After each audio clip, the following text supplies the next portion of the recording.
त्रिदलं त्रिगुणाकारं त्रिनेत्रं च त्रिधायुधं त्रिजन्म पापसंहारम् एकबिल्वं शिवार्पणम् त्रिशाकै बिल्वपत्रैश्च अच्छिदै कोमलै शुभै तव पूजां करिष्यामि एकबिल्वं शिवार्पणम् कोटिकन्या महादानं तिलपर्वतकोटयः काञ्चनं क्षीरदानेन एकबिल्वं शिवार्पणम् काशीक्षेत्रनिवासं च कालभैरवदर्शनम् प्रयागे माधवं दृष्ट्वा एकबिल्वं शिवार्पणम् इन्दुवारे व्रतं स्थित्वा निराहारो महेश्वरः नक्तं हौष्यामि देवेश एकबिल्वं शिवार्पणम् रामलिङ्गप्रतिष्ठा च वैवाहिककृतं तथा तटाकानि च सन्धानम् एकबिल्वं शिवार्पणम् अखण्डबिल्वपत्रं च आयुधं शिवपूजनम् कृतं नाम सहस्रेण एकबिल्वं शिवार्पणम् उमया सह देवेश नन्दिवाहनमेव च भस्मलेपन सर्वाङ्गम् एकबिल्वं शिवार्पणम् सालग्रामेण विप्राणां तटाकं दशकूपयो यज्ञकोटिसहस्रश्च एकबिल्वं शिवार्पणम् दन्तिकोटिसहस्रेषु अश्वमेधशतक्रतौ कोटिकन्या महादानम् एकबिल्वं शिवार्पणम् बिल्वाणां दर्शनं पुण्यं स्पर्शनं पापनाशनम् अघोरपापसंहारम् एकबिल्वं शिवार्पणम् सहस्रवेदपाठेषु ब्रह्मस्थापनमुच्यते अनेकव्रतकोटीनाम् एकबिल्वं शिवार्पणम् अन्नदानसहस्रेषु सहस्रोपनयनं तथा अनेकजन्मपापानि एकबिल्वं शिवार्पणम् बिल्वाष्टकमिदं पुण्यं यः पठेत् शिवसन्निधौ शिवलोकमवाप्नोति एकबिल्वं शिवार्पणम्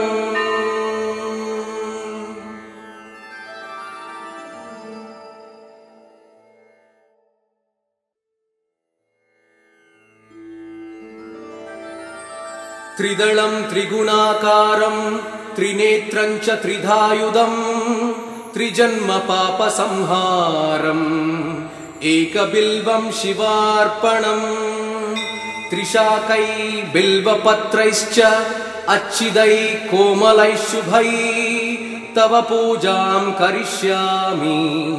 एकबिल्वं शिवार्पणम् कोटिकन्या महादानं तिलपर्वतकोटयः काञ्चनं क्षीरदानेन एकबिल्वं शिवार्पणम् काशीक्षेत्रनिवासं च कालभैरवदर्शनम् प्रयागे माधवं दृष्ट्वा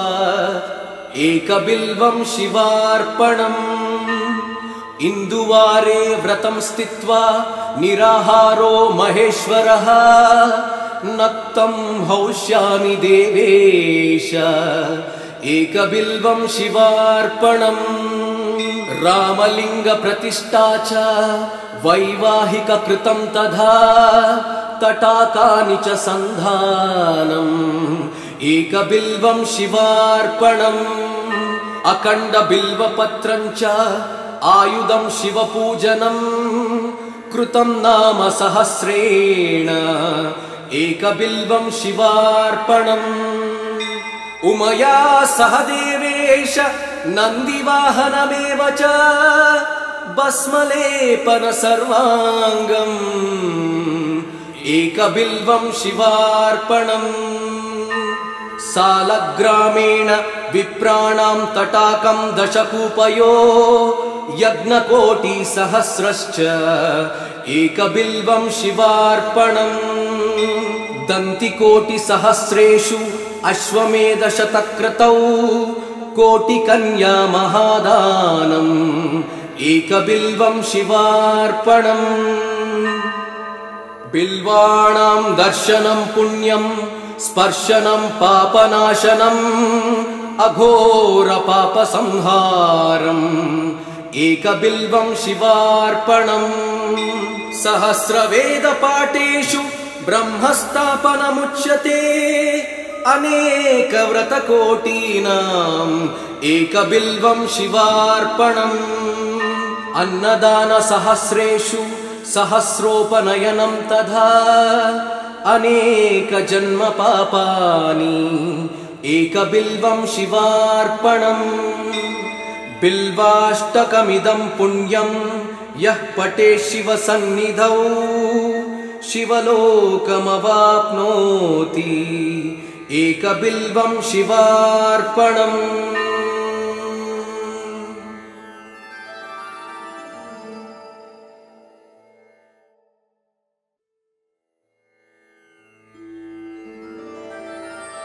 त्रिदलं त्रिगुणाकारं त्रिनेत्रं च त्रिधायुधं त्रिजन्मपापसंहारम् एकबिल्वं शिवार्पणम् त्रिशाकै बिल्वपत्रैश्च अच्छिदै कोमलै शुभै तव पूजां करिष्यामि एकबिल्वं शिवार्पणम् कोटिकन्या महादानं तिलपर्वतकोटयः काञ्चनं क्षीरदानेन एकबिल्वं शिवार्पणम् काशीक्षेत्रनिवासं च कालभैरवदर्शनम् प्रयागे माधवं दृष्ट्वा एकबिल्वं शिवार्पणम् इन्दुवारे व्रतं स्थित्वा निराहारो महेश्वरः नक्तं हौष्यामि देवेश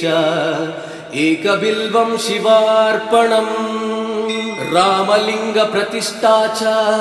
वैवाहिककृतं तथा तटाकानि च सन्धानम् एकबिल्वं शिवार्पणम् अखण्डबिल्वपत्रं च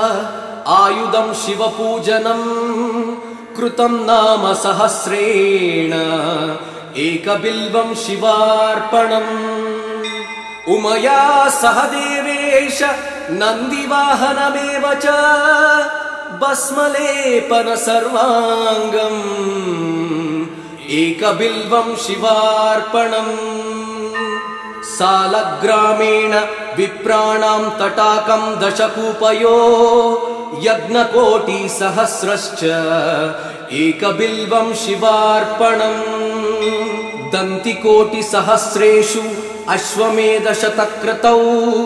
कोटिकन्या महादानम् एकबिल्वं शिवार्पणम् बिल्वाणां दर्शनं पुण्यं स्पर्शनं पापनाशनम् अघोरपापसंहारम् एकबिल्वं शिवार्पणम् सहस्रवेदपाठेषु ब्रह्मस्थापनमुच्यते अनेकव्रतकोटीनाम् एकबिल्वं शिवार्पणम् अन्नदानसहस्रेषु सहस्रोपनयनं तथा अनेकजन्मपापानि एकबिल्वं शिवार्पणम् बिल्वाष्टकमिदं पुण्यं यः पठेत् शिवसन्निधौ शिवलोकमवाप्नोति एकबिल्वं शिवार्पणम्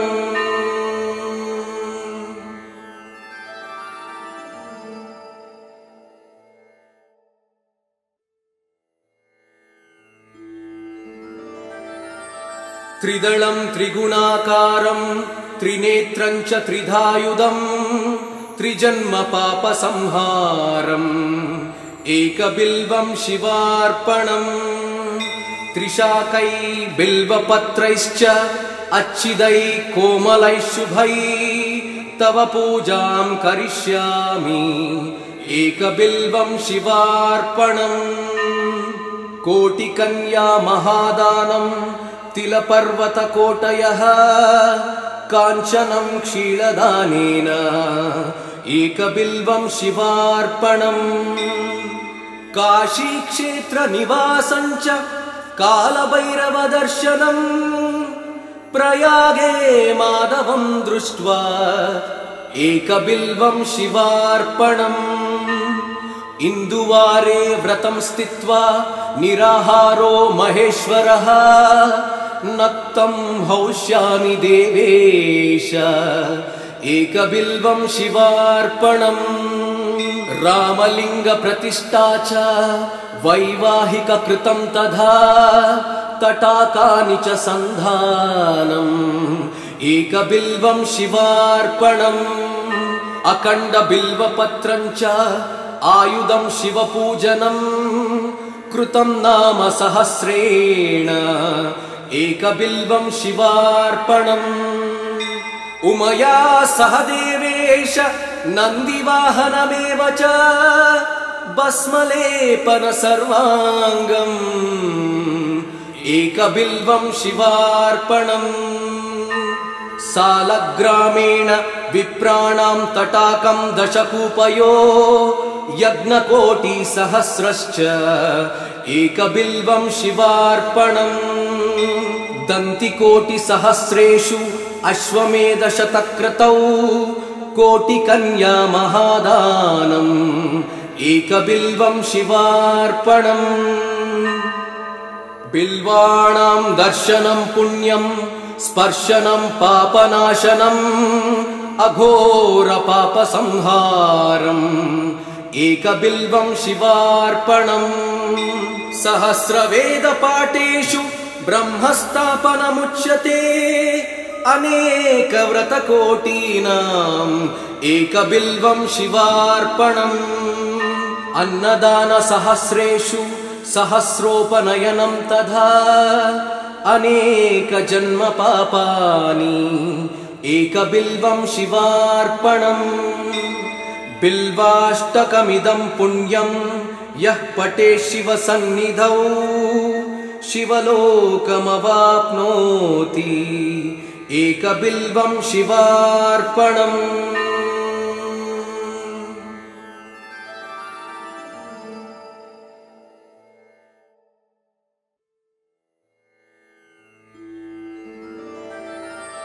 त्रिदलं त्रिगुणाकारं त्रिनेत्रं च त्रिधायुधं त्रिजन्मपापसंहारम् एकबिल्वं शिवार्पणम् त्रिशाकै बिल्वपत्रैश्च अच्छिदै कोमलैः शुभै तव पूजां करिष्यामि एकबिल्वं शिवार्पणम् कोटिकन्या महादानं तिलपर्वतकोटयः काञ्चनं क्षीरदानेन एकबिल्वं शिवार्पणम् काशीक्षेत्रनिवासं च कालभैरवदर्शनम् प्रयागे माधवं दृष्ट्वा एकबिल्वं शिवार्पणम् इन्दुवारे व्रतं स्थित्वा निराहारो महेश्वरः नक्तं हौष्यामि देवेश एकबिल्वं शिवार्पणम् रामलिङ्गप्रतिष्ठा च वैवाहिककृतं तथा तटाकानि च सन्धानम् एकबिल्वं शिवार्पणम् अखण्डबिल्वपत्रं च आयुधं शिवपूजनं कृतं नाम सहस्रेण एकबिल्वं शिवार्पणम् उमया सह देवेश नन्दिवाहनमेव च भस्मलेपन सर्वाङ्गम् एकबिल्वं शिवार्पणम् सालग्रामेण विप्राणां तटाकं दशकूपयो यज्ञकोटिसहस्रश्च एकबिल्वं शिवार्पणम् दन्तिकोटिसहस्रेषु अश्वमेधशतक्रतौ कोटिकन्या महादानम् एकबिल्वं शिवार्पणम् बिल्वाणां दर्शनं पुण्यं स्पर्शनं पापनाशनम् अघोरपापसंहारम् एकबिल्वं शिवार्पणम् सहस्रवेदपाठेषु ब्रह्मस्थापनमुच्यते अनेकव्रतकोटीनाम् एकबिल्वं शिवार्पणम् अन्नदानसहस्रेषु सहस्रोपनयनं तथा अनेकजन्मपापानि एकबिल्वं शिवार्पणम् बिल्वाष्टकमिदं पुण्यं यः पठेत् शिवसन्निधौ शिवलोकमवाप्नोति एकबिल्वं शिवार्पणम्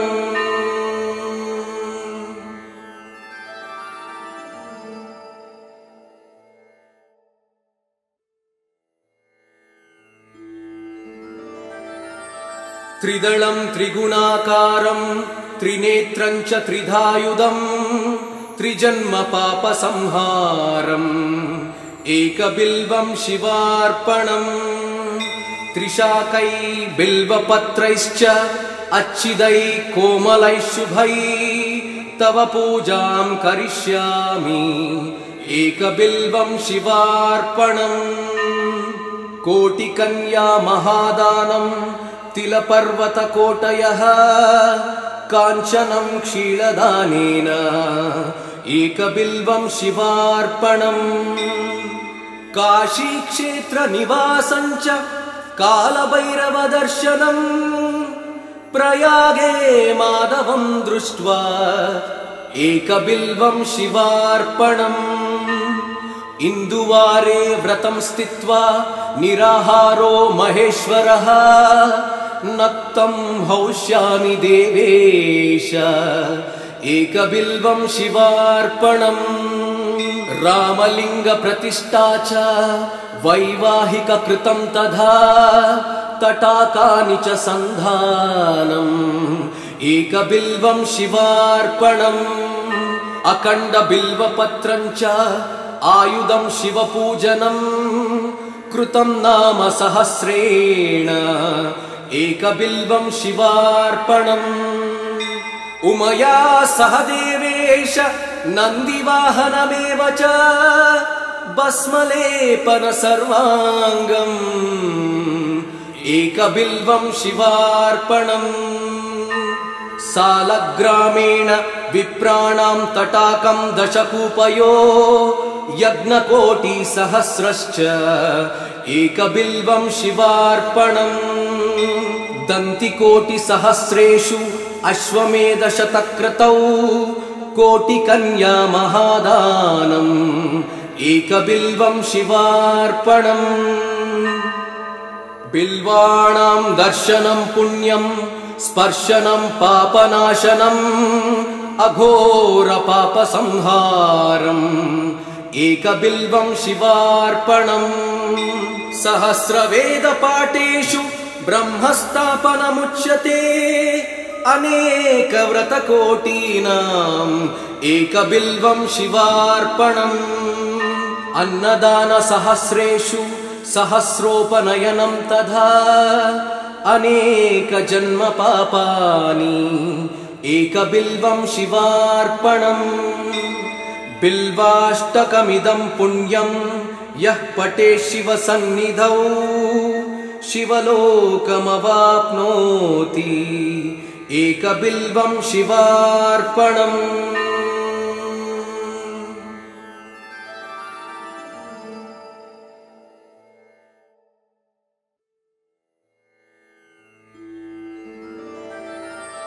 त्रिदलं त्रिगुणाकारं त्रिनेत्रं च त्रिधायुधं त्रिजन्मपापसंहारम् एकबिल्वं शिवार्पणम् त्रिशाकै बिल्वपत्रैश्च अच्छिदै कोमलै शुभै तव पूजां करिष्यामि एकबिल्वं शिवार्पणम् कोटिकन्या महादानं तिलपर्वतकोटयः काञ्चनं क्षीरदानेन एकबिल्वं शिवार्पणम् काशीक्षेत्रनिवासं च कालभैरवदर्शनम् प्रयागे माधवं दृष्ट्वा एकबिल्वं शिवार्पणम्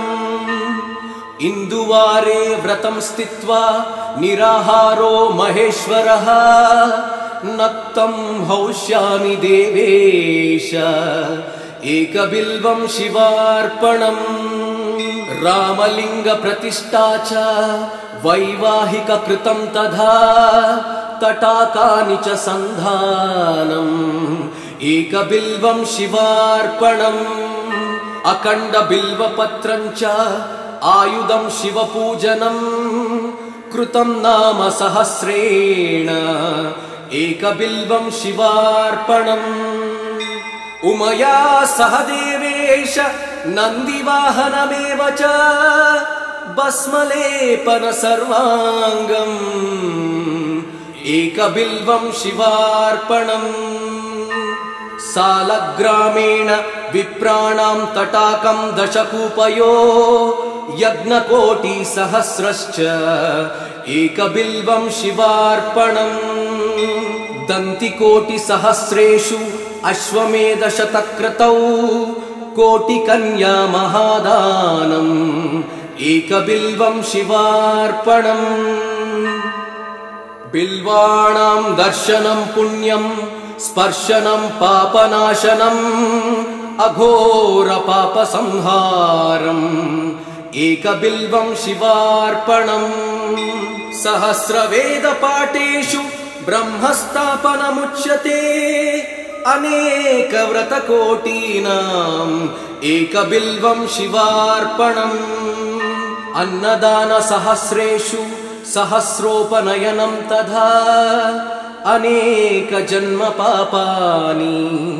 एकबिल्वं शिवार्पणम् बिल्वाष्टकमिदं पुण्यं यः पठेत् शिवसन्निधौ शिवलोकमवाप्नोति एकबिल्वं शिवार्पणम्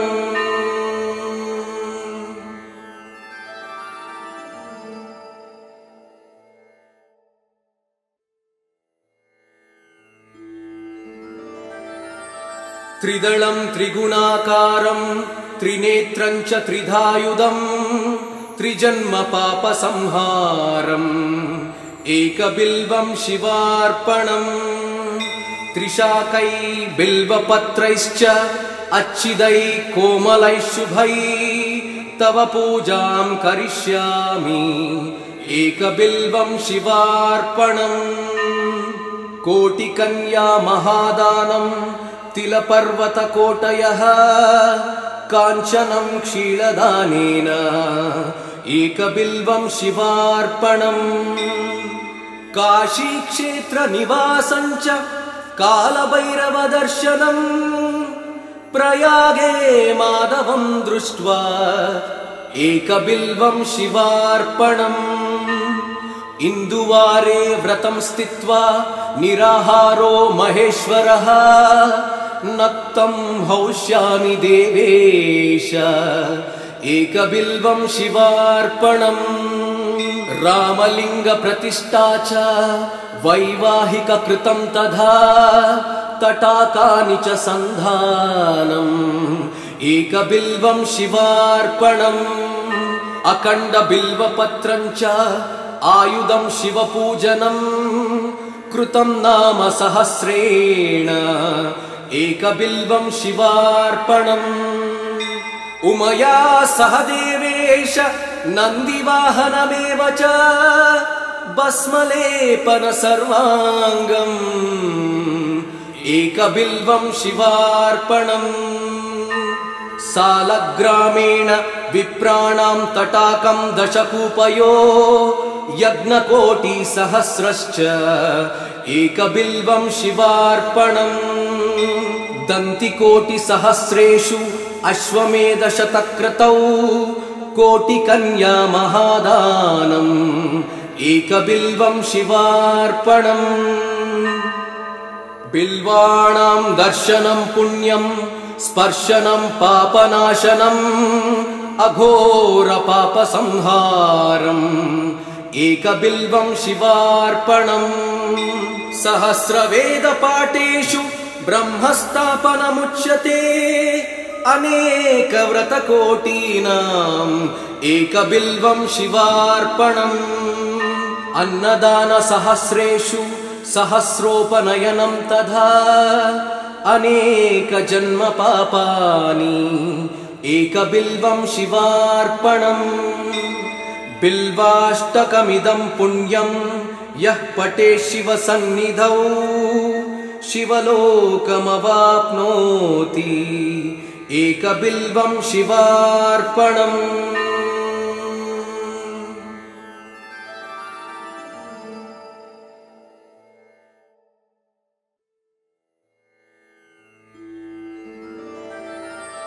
त्रिदलं त्रिगुणाकारं त्रिनेत्रं च त्रिधायुधं त्रिजन्मपापसंहारम्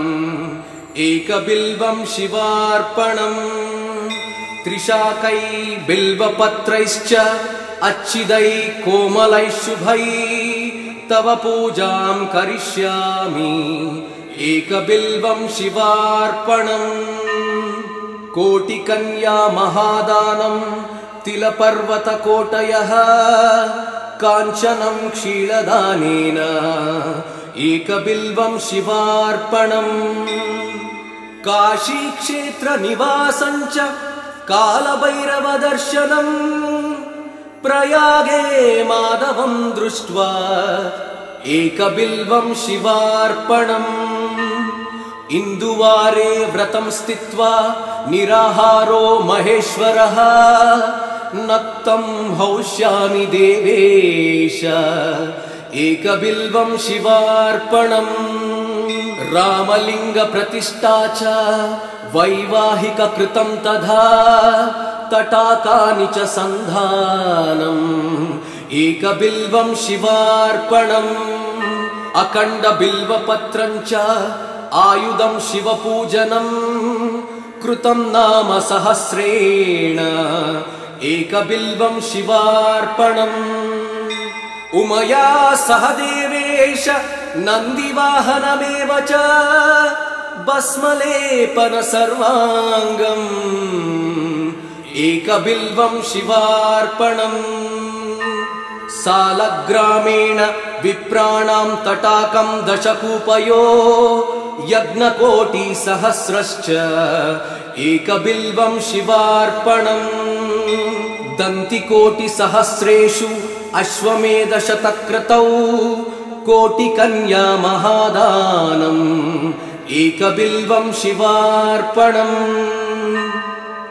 बिल्वाणां दर्शनं पुण्यं स्पर्शनं पापनाशनम् अघोरपापसंहारम् एकबिल्वं शिवार्पणम् सहस्रवेदपाठेषु ब्रह्मस्थापनमुच्यते अनेकव्रतकोटीनाम् एकबिल्वं शिवार्पणम् अन्नदानसहस्रेषु सहस्रोपनयनं तथा अनेकजन्मपापानि एकबिल्वं शिवार्पणम् बिल्वाष्टकमिदं पुण्यं यः पठेत् शिवसन्निधौ शिवलोकमवाप्नोति एकबिल्वं शिवार्पणम्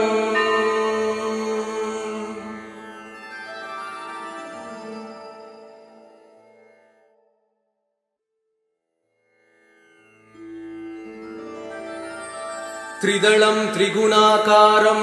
त्रिनेत्रं च त्रिधायुधं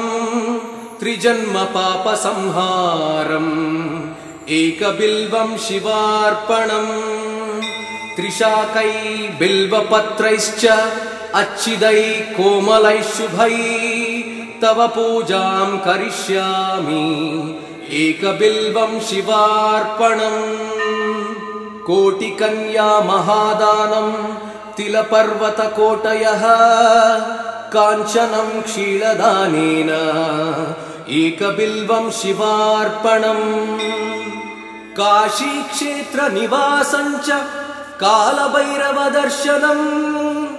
प्रयागे माधवं दृष्ट्वा एकबिल्वं शिवार्पणम् इन्दुवारे व्रतं स्थित्वा निराहारो महेश्वरः नक्तं हौष्यामि देवेश एकबिल्वं शिवार्पणम् रामलिङ्गप्रतिष्ठा च वैवाहिककृतं तथा तटाकानि च सन्धानम् एकबिल्वं शिवार्पणम्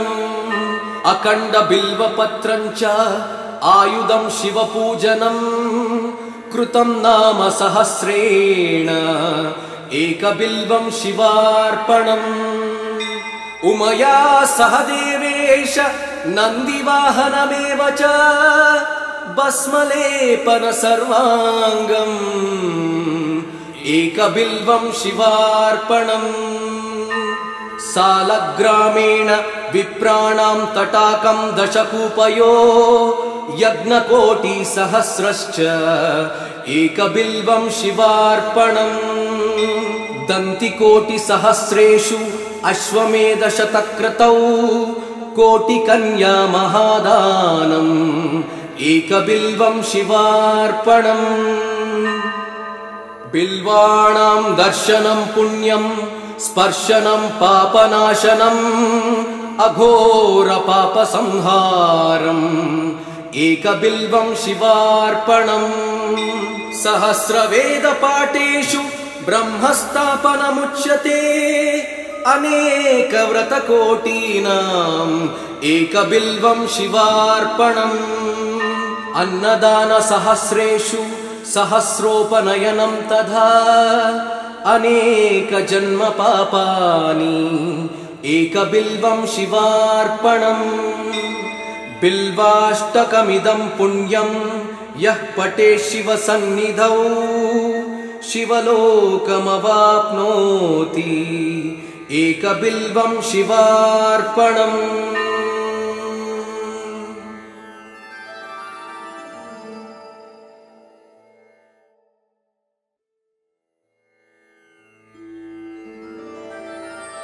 त्रिदलं त्रिगुणाकारं त्रिनेत्रं च त्रिधायुधं त्रिजन्मपापसंहारम् एकबिल्वं शिवार्पणम् त्रिशाकै बिल्वपत्रैश्च अच्छिदै कोमलै शुभै तव पूजां करिष्यामि एकबिल्वं शिवार्पणम् कोटिकन्या महादानं तिलपर्वतकोटयः काञ्चनं क्षीरदानेन एकबिल्वं शिवार्पणम् काशीक्षेत्रनिवासं च कालभैरवदर्शनम् प्रयागे माधवं दृष्ट्वा एकबिल्वं शिवार्पणम् इन्दुवारे व्रतं स्थित्वा निराहारो महेश्वरः नक्तं हौष्यामि देवेश एकबिल्वं शिवार्पणम् रामलिङ्गप्रतिष्ठा च वैवाहिककृतं तथा तटाकानि च सन्धानम् एकबिल्वं शिवार्पणम् अखण्डबिल्वपत्रं च आयुधं शिवपूजनं कृतं नाम सहस्रेण एकबिल्वं शिवार्पणम् उमया सह देवेश नन्दिवाहनमेव च भस्मलेपन सर्वाङ्गम् एकबिल्वं शिवार्पणम् सालग्रामेण विप्राणां तटाकं दशकूपयो यज्ञकोटिसहस्रश्च एकबिल्वं शिवार्पणम् दन्तिकोटिसहस्रेषु अश्वमेधशतक्रतौ कोटिकन्या महादानम् एकबिल्वं शिवार्पणम् बिल्वाणां दर्शनं पुण्यं स्पर्शनं पापनाशनम् अघोरपापसंहारम् एकबिल्वं शिवार्पणम् सहस्रवेदपाठेषु ब्रह्मस्थापनमुच्यते अनेकव्रतकोटीनाम् एकबिल्वं शिवार्पणम् अन्नदानसहस्रेषु सहस्रोपनयनं तथा अनेकजन्मपापानि एकबिल्वं शिवार्पणम् बिल्वाष्टकमिदं पुण्यं यः पठेत् शिवसन्निधौ शिवलोकमवाप्नोति एकबिल्वं शिवार्पणम्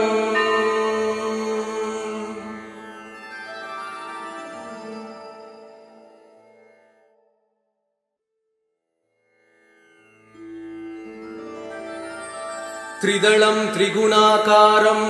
त्रिनेत्रं च त्रिधायुधं त्रिजन्मपापसंहारम् एकबिल्वं शिवार्पणम् त्रिशाकै बिल्वपत्रैश्च अच्छिदै कोमलै शुभै तव पूजां करिष्यामि एकबिल्वं शिवार्पणम् कोटिकन्या महादानं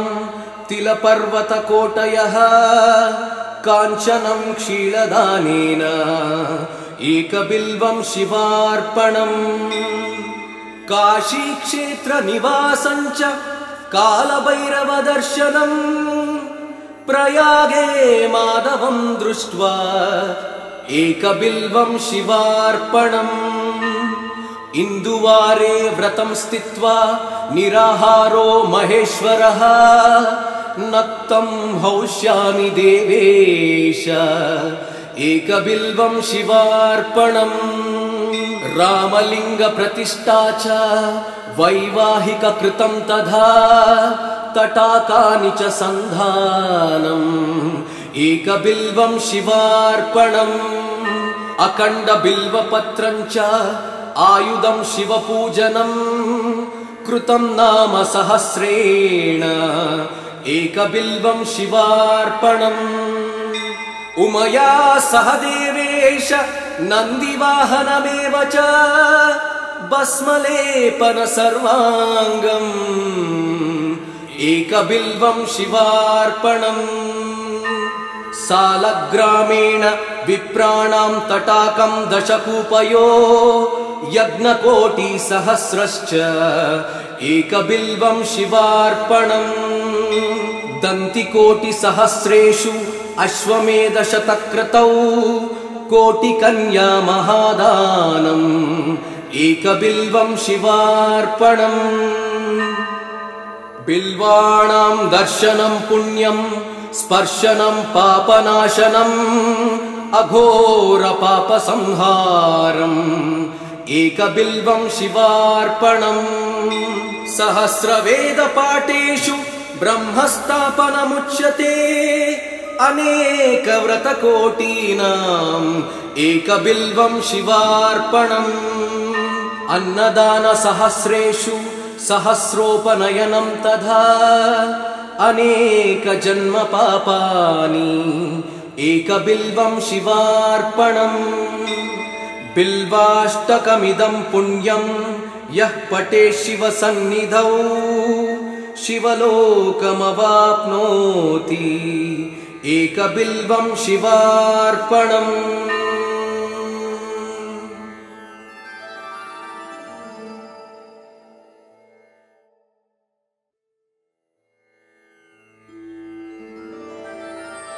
त्रिदलं त्रिगुणाकारं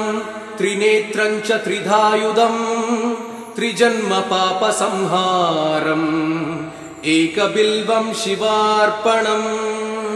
त्रिशाकै बिल्वपत्रैश्च अच्छिदै कोमलै शुभै तव पूजां करिष्यामि एकबिल्वं शिवार्पणम् कोटिकन्या महादानं तिलपर्वतकोटयः काञ्चनं क्षीरदानेन एकबिल्वं शिवार्पणम् काशीक्षेत्रनिवासं च कालभैरवदर्शनम् प्रयागे माधवं दृष्ट्वा एकबिल्वं शिवार्पणम् इन्दुवारे व्रतं स्थित्वा निराहारो महेश्वरः नक्तं हौष्यामि देवेश एकबिल्वं शिवार्पणम् रामलिंग प्रतिष्ठा च वैवाहिक कृतं तथा तटाकानि च सन्धानम् एकबिल्वं शिवार्पणम् अखण्ड बिल्वपत्रं च आयुधं शिवपूजनं कृतं नाम सहस्रेण एकबिल्वं शिवार्पणम् उमया सह देवेश नन्दिवाहनमेव च भस्मलेपन सर्वाङ्गम् एकबिल्वं शिवार्पणम् सालग्रामेण विप्राणां तटाकं दशकूपयो यज्ञकोटिसहस्रश्च एकबिल्वं शिवार्पणम् दन्तिकोटिसहस्रेषु अश्वमेधशतक्रतौ कोटिकन्या महादानम् एकबिल्वं शिवार्पणम् बिल्वाणां दर्शनं पुण्यं स्पर्शनं पापनाशनम् अघोर पापसंहारम् एकबिल्वं शिवार्पणम् सहस्रवेदपाठेषु ब्रह्मस्थापनमुच्यते अनेक व्रतकोटीनाम् एकबिल्वं शिवार्पणम् अन्नदान सहस्रेषु सहस्रोपनयनं तथा अनेक जन्म पापानि एकबिल्वं शिवार्पणम् बिल्वाष्टकमिदं पुण्यं यः पठेत् शिवसन्निधौ शिवलोकमवाप्नोति एकबिल्वं शिवार्पणम्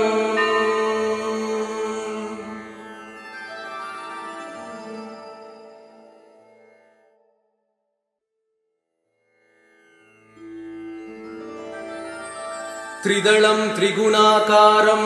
त्रिनेत्रं च त्रिधायुधं त्रिजन्म पापसंहारम् एकबिल्वं शिवार्पणम् त्रिशाकै बिल्वपत्रैश्च अच्छिदै कोमलै शुभै तव पूजां करिष्यामि एकबिल्वं शिवार्पणम् कोटिकन्या महादानं तिलपर्वतकोटयः काञ्चनं क्षीरदानेन एकबिल्वं शिवार्पणम् काशीक्षेत्रनिवासं च कालभैरवदर्शनम् प्रयागे माधवं दृष्ट्वा एकबिल्वं शिवार्पणम् इन्दुवारे व्रतं स्थित्वा निराहारो महेश्वरः नक्तं हौष्यामि देवेश एकबिल्वं शिवार्पणम् रामलिंग प्रतिष्ठा च वैवाहिक कृतं तथा तटाकानि च सन्धानम् एकबिल्वं शिवार्पणम् अखण्ड बिल्वपत्रं च आयुधं शिवपूजनं कृतं नाम सहस्रेण एकबिल्वं शिवार्पणम् उमया सह देवेश नन्दिवाहनमेव च भस्मलेपन सर्वाङ्गम् एकबिल्वं शिवार्पणम् सालग्रामेण विप्राणां तटाकं दशकूपयो यज्ञकोटिसहस्रश्च एकबिल्वं शिवार्पणम् दन्तिकोटिसहस्रेषु अश्वमेधशतक्रतौ कोटिकन्या महादानम् एकबिल्वं शिवार्पणम् बिल्वाणां दर्शनं पुण्यं स्पर्शनं पापनाशनम् अघोरपापसंहारम् एकबिल्वं शिवार्पणम् सहस्रवेदपाठेषु ब्रह्मस्थापनमुच्यते अनेकव्रतकोटीनाम् एकबिल्वं शिवार्पणम् अन्नदानसहस्रेषु सहस्रोपनयनं तथा अनेकजन्मपापानि एकबिल्वं शिवार्पणम् बिल्वाष्टकमिदं पुण्यं यः पठेत् शिवसन्निधौ शिवलोकमवाप्नोति एकबिल्वं शिवार्पणम्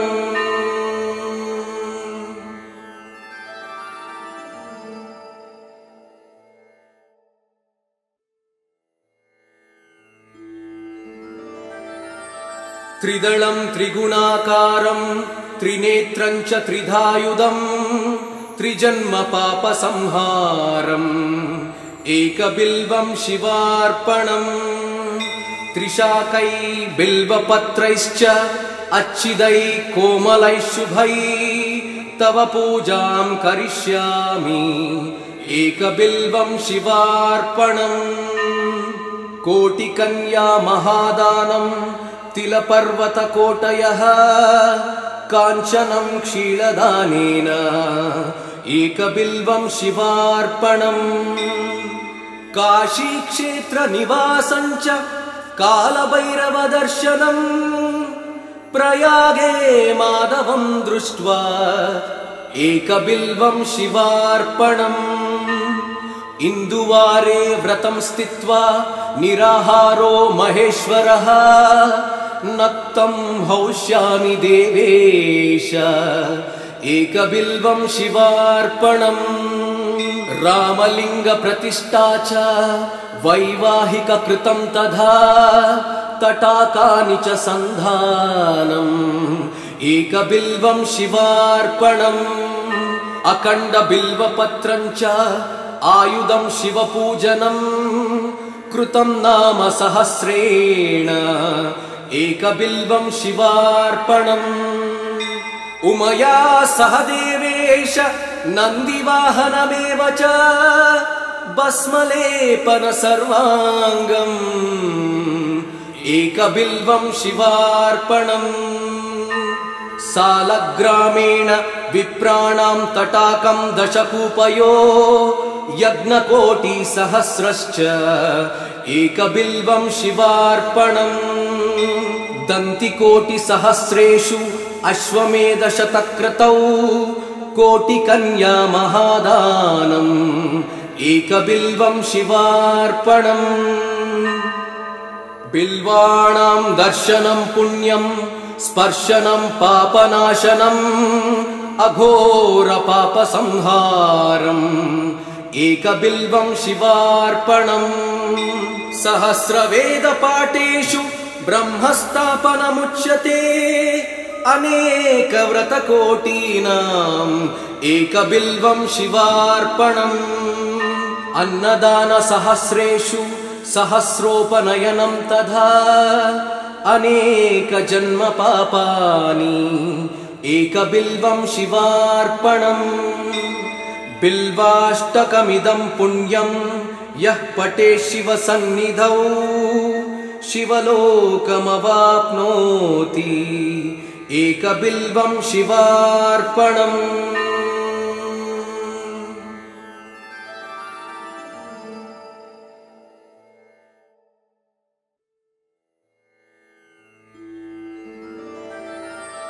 त्रिदलं त्रिगुणाकारं त्रिनेत्रं च त्रिधायुधं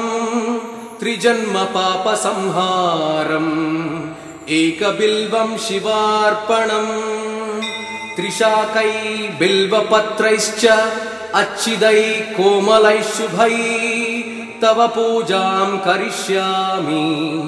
एकबिल्वं शिवार्पणम् कोटिकन्या महादानं तिलपर्वतकोटयः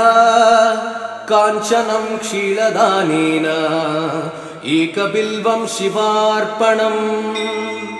काशीक्षेत्रनिवासं च कालभैरवदर्शनम् प्रयागे माधवं दृष्ट्वा एकबिल्वं शिवार्पणम् इन्दुवारे व्रतं स्थित्वा निराहारो महेश्वरः नक्तं हौष्यामि देवेश एकबिल्वं शिवार्पणम् रामलिंग प्रतिष्ठा च वैवाहिक कृतं तथा तटाकानि च सन्धानम् एकबिल्वं शिवार्पणम् अखण्ड बिल्वपत्रं च आयुधं शिवपूजनं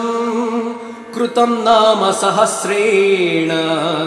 एकबिल्वं शिवार्पणम् उमया सह देवेश नन्दिवाहनमेव च भस्मलेपन सर्वाङ्गम् एकबिल्वं शिवार्पणम् सालग्रामेण विप्राणां तटाकं दशकूपयो यज्ञकोटिसहस्रश्च एकबिल्वं शिवार्पणम् दन्तिकोटिसहस्रेषु अश्वमेधशतक्रतौ कोटिकन्या महादानम् एकबिल्वं शिवार्पणम् बिल्वाणां दर्शनं पुण्यं स्पर्शनं पापनाशनम् अघोर पापसंहारम् एकबिल्वं शिवार्पणम् सहस्रवेदपाठेषु ब्रह्मस्थापनमुच्यते अनेक व्रतकोटीनाम् एकबिल्वं शिवार्पणम् अन्नदान सहस्रेषु सहस्रोपनयनं तथा अनेक जन्म पापानि एकबिल्वं शिवार्पणम् बिल्वाष्टकमिदं पुण्यं यः पठेत् शिवसन्निधौ शिवलोकमवाप्नोति एकबिल्वं शिवार्पणम्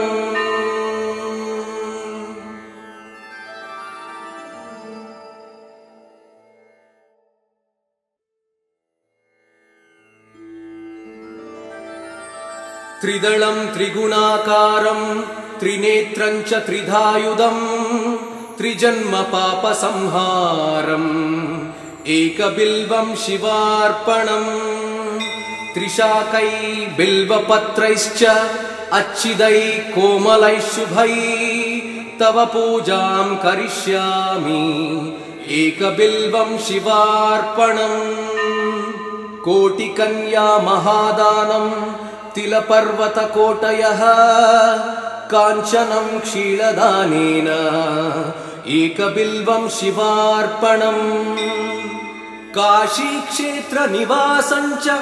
कालभैरवदर्शनम् प्रयागे माधवं दृष्ट्वा एकबिल्वं शिवार्पणम् इन्दुवारे व्रतं स्थित्वा निराहारो महेश्वरः नक्तं हौष्यामि देवेश एकबिल्वं शिवार्पणम् रामलिंग प्रतिष्ठा च वैवाहिक कृतं तथा तटाकानि च सन्धानम् एकबिल्वं शिवार्पणम् अखण्ड बिल्वपत्रं च आयुधं शिवपूजनं कृतं नाम सहस्रेण एकबिल्वं शिवार्पणम् उमया सह देवेश नन्दिवाहनमेव च भस्मलेपन सर्वाङ्गम् एकबिल्वं शिवार्पणम् सालग्रामेण विप्राणां तटाकं दशकूपयो यज्ञकोटिसहस्रश्च एकबिल्वं शिवार्पणम् दन्तिकोटिसहस्रेषु अश्वमेधशतक्रतौ कोटिकन्या महादानम् एकबिल्वं शिवार्पणम् बिल्वाणां दर्शनं पुण्यं स्पर्शनं पापनाशनम् अघोर पापसंहारम् एकबिल्वं शिवार्पणम् सहस्रवेदपाठेषु ब्रह्मस्थापनमुच्यते अनेकव्रतकोटीनाम् एकबिल्वं शिवार्पणम् अन्नदानसहस्रेषु सहस्रोपनयनं तथा अनेकजन्मपापानि एकबिल्वं शिवार्पणम् बिल्वाष्टकमिदं पुण्यं यः पठेत् शिवसन्निधौ शिवलोकमवाप्नोति एकबिल्वं शिवार्पणम्।